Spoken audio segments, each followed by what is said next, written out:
One of the most exciting and most industry-shaking watch releases in the last 2 years has to be the Seiko 5 Sports GMT, particularly if you're into affordable watches. With the release of this watch, Seiko debuted a brand new, affordable automatic movement that was far cheaper than any other Swiss or Japanese automatic GMT previously available. And while the Seiko 5 Sports GMT was a pretty cool watch in itself, I think what we all wanted to see was what micro brands and other brands were going to do with this new movement and the ability to make very affordable GMT watches. And now, a few years later, we're starting to see watches from other brands that have better specs and come in at a cheaper price than those original Seiko 5 Sports GMTs. So did Seiko kind of shoot themselves in the foot here by creating this movement and empowering their competition? Well, today we're going to take a look at one such watch in the Aquatico Sea Star GMT. Take a quick look and then we'll get into it.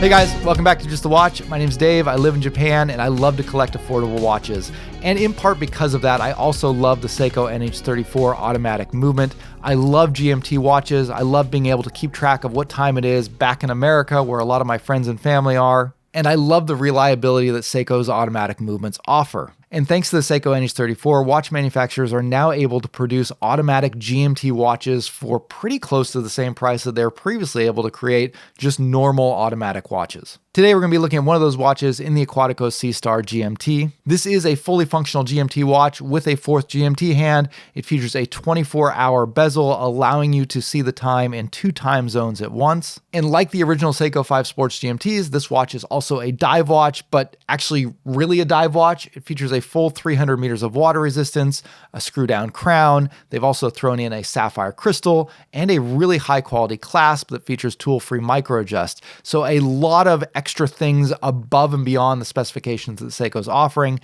And yet this watch is available for about $50 less than what you can currently find those Seiko 5 Sports GMTs for. Does that make it a better watch? I think there's going to be a lot of debate there. For a lot of people, the answer is definitely going to be yes, but there are still many people who really like Seiko and their design heritage who will still be drawn to Seiko's originals with the Seiko 5 Sports GMT. We're going to be diving into all of that in this review today, but before we do, I do need to mention that this watch from Aquatico was provided for free in order to facilitate this video, which is why you saw the paid promotions flag in the beginning of the video. However, on the watch itself, I did not receive any additional compensation, nor did Aquatico have any control over the content of this review. So with that said, let's jump in and see if Aquatico has taken this Seiko movement and beaten Seiko at their own game.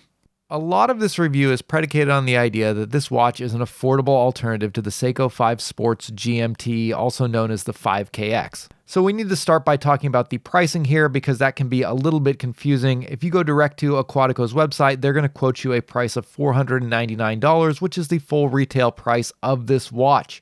However, Aquatico very often runs sales and has discounts, and there are discount coupons floating around, like the one that they gave me, which knocks a whopping 40% off the price, bringing this down to $299. So I'm going to be reviewing this watch, assuming you're going to be getting that discount, which is up on the screen now and is also down in the description of the video, along with a link to purchase it. And at $299, you are getting a lot of watch for the money. Now, the prices on the Seiko 5KX GMTs are currently hovering at around $350, which I think is a really good price for a watch like that from Seiko. But that watch has a lot of compromises that make a lot of people very hesitant to pick it up. This watch from Aquatico, on the other hand, pretty much remedies all of the complaints that people have with the Seiko 5 Sports models, providing you with the exact same Seiko automatic movement inside, but then pairing it up with a sapphire crystal, a full 300 meters of water resistance, as well as a screw-down crown. And then on top of all that, they're also giving you that cool aventurine dial and a tool-free micro-adjust clasp that is way way better than the clasp that comes on the Seikos. So for $50 less, you're getting significantly more when it comes to specs. And in terms of size and style, these are very similar watches. They're both dive watches, and the dimensions are almost exactly the same. They have the same case diameter, case thickness, the same lug size. The one dimension where they differ is in the lug to lug, where Seiko is noticeably shorter at only 46 millimeters compared with the Aquatico's 49 millimeters lug to lug. And that is an important measurement. The Seiko is going to wear better on smaller wrists because of that, but the 49 millimeter lug to lug on the Aquatico is still very manageable for people who have normal to large sized wrists. And because of those similarities, I think a lot of people that are going to be interested in the Seiko 5KX would also be interested in this watch as well. So with all that in mind, let's jump in and take a look at everything that this watch offers and see if we can figure out if this is a better buy than what Seiko is offering themselves. Now, when you look at this watch from Aquatico, there are a lot of very interesting and even beautiful elements to the watch, particularly when it comes to the dial choices like this aventurine dial. And I think they've also done something pretty unique with the choice of crystal for this watch that really enhances the overall look. So right off the bat, in my opinion, this is a very good looking watch that also has very good specifications. But where it's a little bit of a letdown is on the design front. I think this watch looks good because of the choice of materials, not necessarily for the way that it's designed.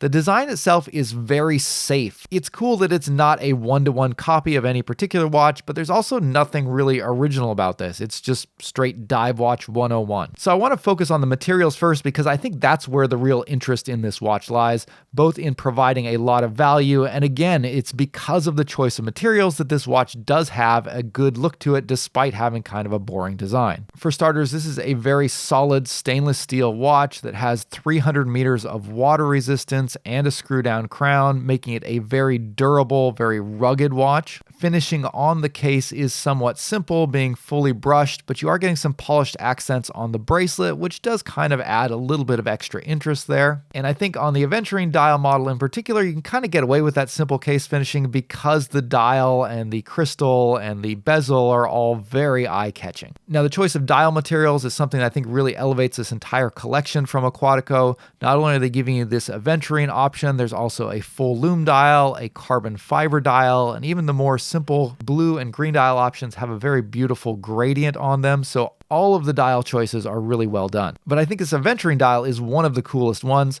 Typically, aventurine dials command something of a premium, so it's really cool to see one in this price range. The aventurine used in watch dials is a man-made material. It is glass that has been mixed with little specks of metal that give it a very sparkling, kind of starry night effect. Notably, it has been used in many luxury watches, and because of that, it has kind of this association with more expensive watches. Not too long ago, I reviewed an aventurine dial watch from Zelos. That one sold out almost immediately. So if you missed that and you're looking for another aventurine dial watch, here's a very affordable one that is also pretty cool. Now, I've reviewed a number of different aventurine dial watches, and there's a bit of a difference from one dial to another. Some of them have a very subtle kind of sparkly effect, and on some of them it's very glittery.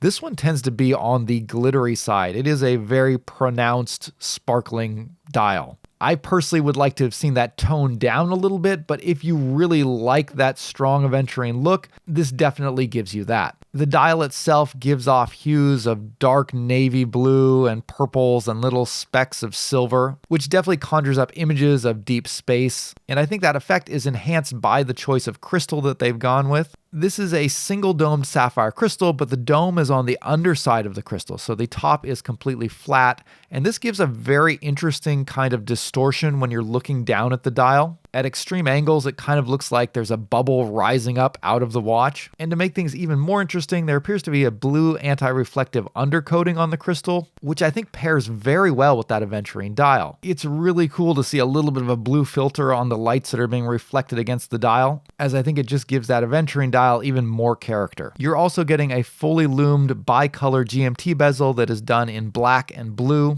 And while the main crystal is sapphire, the bezel insert is made out of mineral crystal. So this means the bezel insert will be more likely to scratch, but less likely to break due to impact, which, you know, is kind of a good trade-off anyways. This bezel is a 120 click unidirectional bezel, which is not ideal. I would prefer if it were a bidirectional bezel for a GMT bezel. But then again, usually for a GMT watch in this price range, the bezel is either going to be a locking unidirectional bezel like this, or a friction fit, smooth turning bidirectional bezel. And those are often too loose, so I'm not always a fan of those either. The best would be to have a bidirectional click bezel that locks into place, but then again, you almost never find that in affordable watches, so I won't fault Aquatico too much for going with the unidirectional option. The bezel action is good, but not great. Pretty solid clicks, decent alignment, and only a little bit of play, so not bad. Let's move on and talk about the lume, which is another thing that this watch does pretty well on. It's cool to see the fully lumed bezel. It pairs well with the lumed GMT hand, which does allow you to read both time zones in the dark, and the overall brightness and longevity is pretty acceptable as well.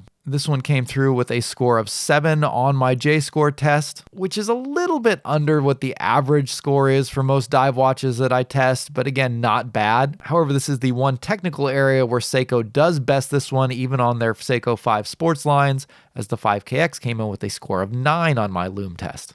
The last technical thing I want to look at is the clasp on this watch, because this is a very nice clasp, which features an on-the-fly tool-free micro-adjust system. Now, this is one of the older style systems I've seen. You simply push the buttons on the side of the clasp, and then you can slide the entire clasp in and out, making it larger or shorter depending on your needs. This allows you to change the fit of the watch on a given day, something that is usually very difficult on braceleted watches. And I love having that option to be able to kind of make these quick adjustments so that I can have the watch fit the way I want it. I really hate getting a watch on a bracelet and having it fit me either too loose or too tight for that given day. So this is a great feature to have on a watch, particularly one that you can get for around $300. And that's the final area where I think this watch really stands out above Seiko's offerings. So with all that said, let's move over and talk a little bit about the design. As I mentioned before, I feel like this is a very safe, somewhat generic design. I really appreciate that this is not a direct copy of something like a Rolex Submariner or some other homage, and I would take a simple, safe design like this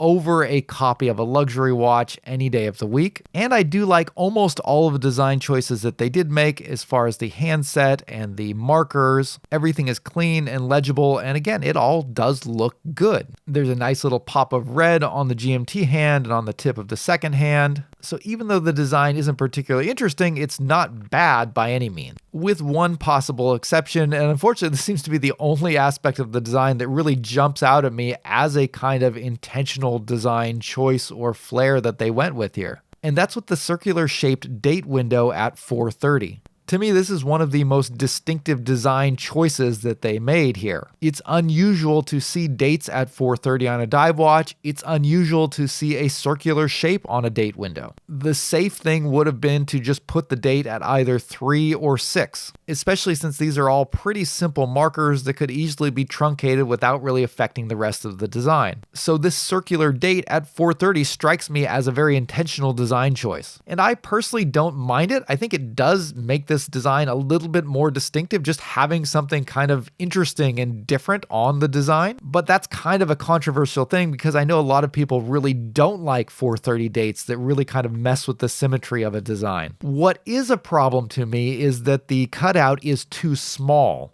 to the point that when the date gets into double digits, the first digit is often cut out and not really visible, which can make reading the date a bit of a pain. At the very least, they needed to make that hole a little bit bigger, but honestly, they probably would have been better off just sticking with the safe choice all the way around and either putting a square cutout at 3 or 6. So overall, on the design front, I think this is the area where the Seiko makes its case. The 5KX has a pretty amazing design heritage from Seiko. It's distinct. It has its own lineage in Seiko's dive watch history. It's highly functional and legible, and again, has a very distinct Seiko identity. That design, combined with the heritage and legacy that Seiko offers as a brand, are the real reasons why you might consider sticking with the Seiko, even over an alternative that is lower cost and higher spec like this one. But Seiko's refusal to give you things like sapphire crystals, screw down crowns, higher water resistances in their affordable line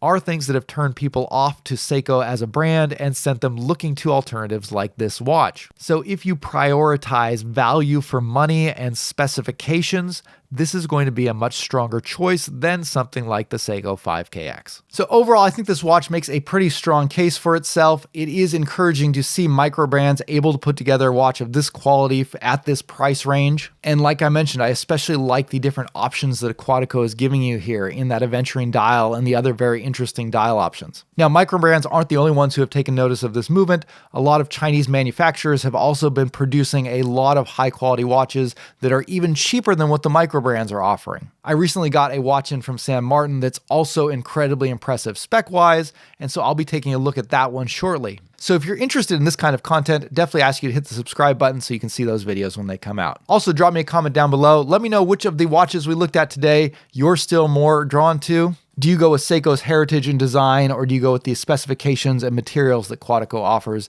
in this watch? That's going to wrap it up for today. And as always, if you're interested in getting a watch themed t-shirt or hoodie like this one, you can check it out on my website at justthewatch.com. Thanks for watching. I'll see you guys later. Bye.